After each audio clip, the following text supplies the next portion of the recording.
Estamos de volta com Sala de Entrevistas na TV Farol. Hoje com o presidente da Colônia dos Pescadores do Rio Grande, Nilton Machado.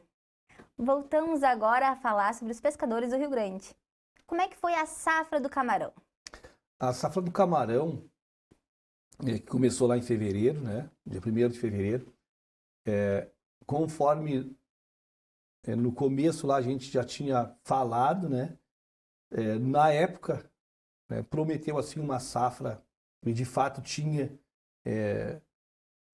se via, né, uma entrada boa de larvas de camarão e tal, né? Mas como a gente havíamos alertado, né, em relação à pesca antecipada, a pesca com petrecho, com redes, né, predatórias, com rede proibida, com malha extremamente miúda, e também pessoas que não deveriam estar pescando pelo fato de não terem licenciamento para pescar, porque nós temos ali em torno de quase 1.000 pescadores licenciados, mas nós temos tranquilamente 2.000 que estão na água pescando. Então isso traz para o pescador um prejuízo, porque o pescador ele espera o 1º de fevereiro para começar a pesca. Aquela pessoa que não é pescador, que não tem documentação de pesca, vamos recapitular assim, o pescador se ele for pego no mar ou na água pescando pescador documentado, antes da liberação da safra, ele sofre uma série de consequências, né, de situações. Ele pode perder a documentação dele, ele pode perder o seguro-defeso dele, ele é enquadrado em alguns, né, e ele sofre sanções. Ele pode ser, inclusive, condenado a pagar a cesta básica, outras coisas, né, além de ter o material de pesca apreendido. Então é um prejuízo. Então o pescador, na grande maioria, o pescador não vai. Ele se preserva. E aquelas pessoas que não são pescadores, eles vão. E porque, na verdade, infelizmente, não acontece nada. A pesca antecipada não está sendo tratada como um crime. E, na verdade, é um crime contra o ambiente e também é um crime contra o pescador, porque ele vai trazer um prejuízo para o pescador. Então a safra ela ficou, infelizmente, ficou aquém daquilo que se esperava, mas que nós imaginávamos que seria assim, por causa da quantidade de pessoas pescando que não são pescadores, e também a pesca predatória, uma lástima, e também a pesca antecipada, né? Nos prepararam. E já está encerrando, né? Sim, a pesca ela começa em fevereiro, a pesca do camarão ela começa em fevereiro, e ela vai até o fim do mês de maio. É importante sempre falar sobre isso. Anos anteriores, vamos colocar assim, há 10 anos atrás, 15 anos atrás, ou mais até 20 anos atrás, se pescava antes do defeso. Para ser bem claro, assim, antes do defeso, a gente pescava camarão, eu mesmo pesquei camarão até o mês de agosto. Por quê? Porque era mais o pescador. Então, aquele recurso, ele se mantinha. Era menos gente a tirar aquele recurso dali. Né? Porque as pessoas, muita gente fala, não pode tirar, o camarão não termina. O camarão é que nem mosca. Não é que nem mosca. É um recurso, é um animal que está ali.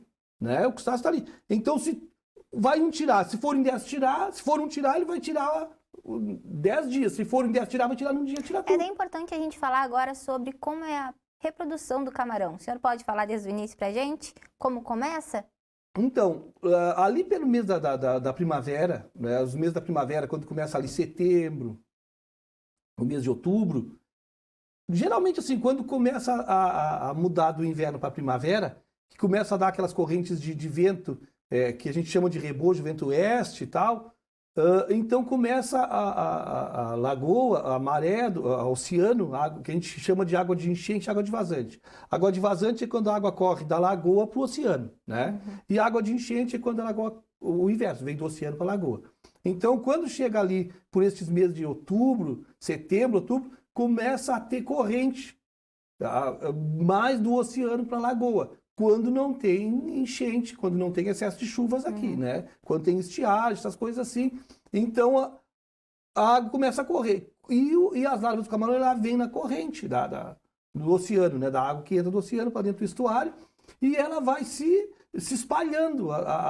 As larvas vão com a água, né? Se espalhando pelo estuário. Principalmente nas áreas de berçário, que são que nem aqui as nossas enseadas. Aqui na Vila São Miguel, no Saco da Mangueira, né? no Saco do Justino, ali no Forno, na Ilha dos Marinheiros, Saco da Quitéria, no Arraial, nas Pancadas, no Saco do Boto, Saco do Mosquito. Então, o Saco do Retiro, ali em São José do Norte, que são enseadas que as larvas do camarão, ela se aloja ali e se protege e funciona como ali é o berçário para ele. E depois depois que ele atinge um determinado tamanho, ali 3 centímetros mais ou menos, ele então, continuando essas correntes de água e os ventos rebojos, que a gente chama, que é o vento oeste, o vento sul, então ele vai subindo para a lagoa.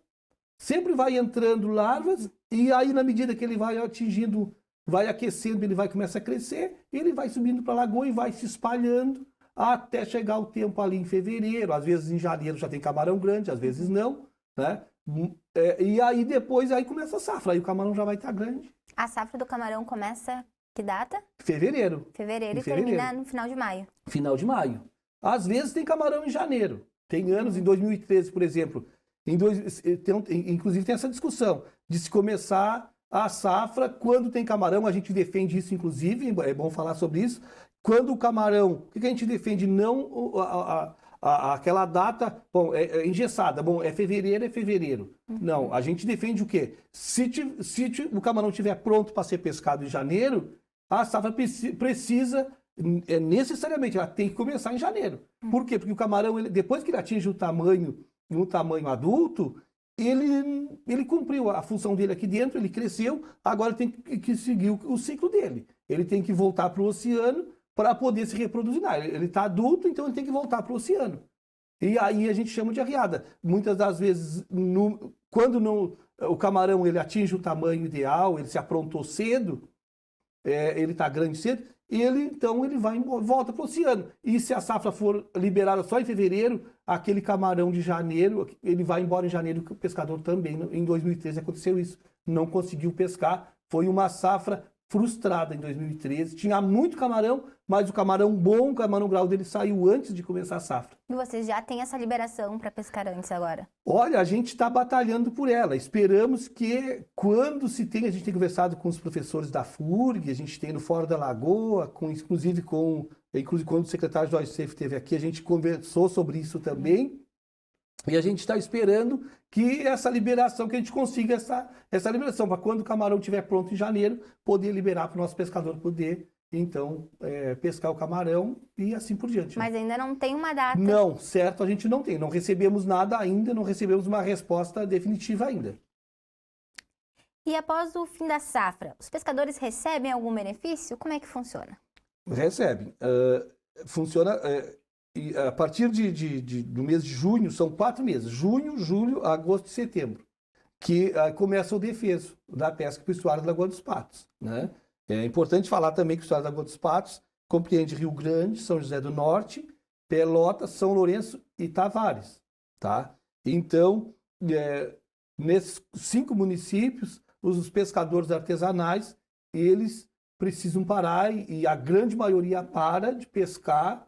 Por quê? Para proteger, para dar um descanso para a lagoa, né? E durante esse tempo que o pescador fica sem pescar, ele então tem o direito a receber o seguro defeso, que é um salário para o pescador e também para a pescadora, aqueles devidamente documentados, enfim, que cumprem ali as exigências da lei. E aí, então, ele recebe aquele salário durante 4 meses, um salário por cada mês, né? A gente começa agora, no mês de maio, a gente já está encaminhando, fazendo as documentações, para quando chegar lá em junho, quando o pescador já está com tudo arrumadinho, tudo organizado, já está encaminhado o pedido de defesa dele, e aí já na primeira semana do mês de julho, nosso objetivo é esse. O ano passado se conseguiu uma grande parte disso. Na primeira semana do mês de julho, o pescador já começa, então, a receber a primeira parcela do salário de defesa. E mais ou menos quantos cadastrados tem? Em torno de 900, 1.900, não chega a 1.000, porque o que acontece? Como os pescadores eles vão se aposentando, quando o pescador se aposenta ou a pescadora, né, ele não, claro, automaticamente, ele não tem mais direito de receber o defeso. E geralmente, infelizmente também, o número de pescadores que se aposentam é maior do que o número de pescadores que entram para a pesca, se cadastram. Infelizmente isso está acontecendo, né? Porque como a pesca não está sendo atrativo, né, as pessoas, nem todos têm aquele desejo e já partem para outro ramo, para outra profissão. Existe uma campanha de incentivo para esse cadastro? Então, nas comunidades de pesca, né, o incentivo ele é uma coisa bem automática. É uma coisa bem automática. Porque a pesca artesanal, ela passa é uma coisa assim que vem de pai para filho, é uma coisa que se perpetua, né? Geralmente, não vamos dizer assim, quem nunca foi pescador, que não vai ser pescador. Porque às vezes a pessoa vai ali, ele se identifica com a água, ele gosta, ele consegue aprender fácil. Porque se a pessoa... Mas não é uma coisa tão fácil de aprender.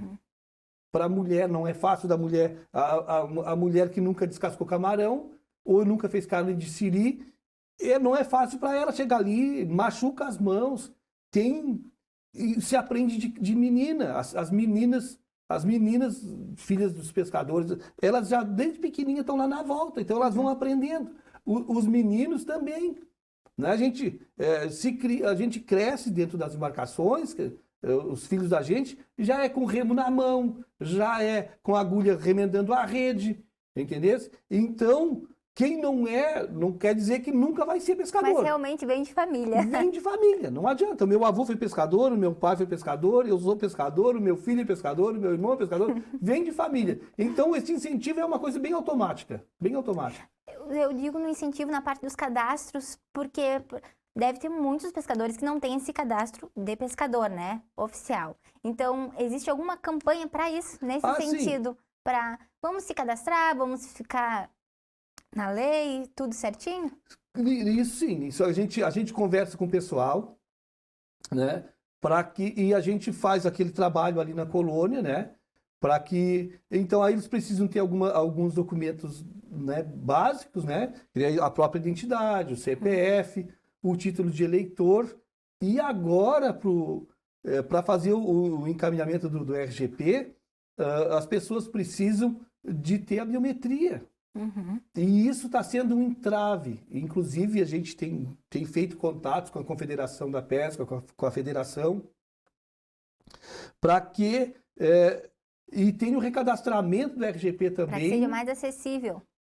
Porque não está conseguindo, o cartório eleitoral não estão fazendo a biometria. Eu acho que isso é no Brasil inteiro, aqui em Rio Grande não está. Então os pescadores, infelizmente, diversos pescadores estão sendo impedidos de encaminhar o RGP deles, a RGP é a carteira de pesca, né? Registro Geral de Pesca. Então estão sendo impedidos por falta da biometria.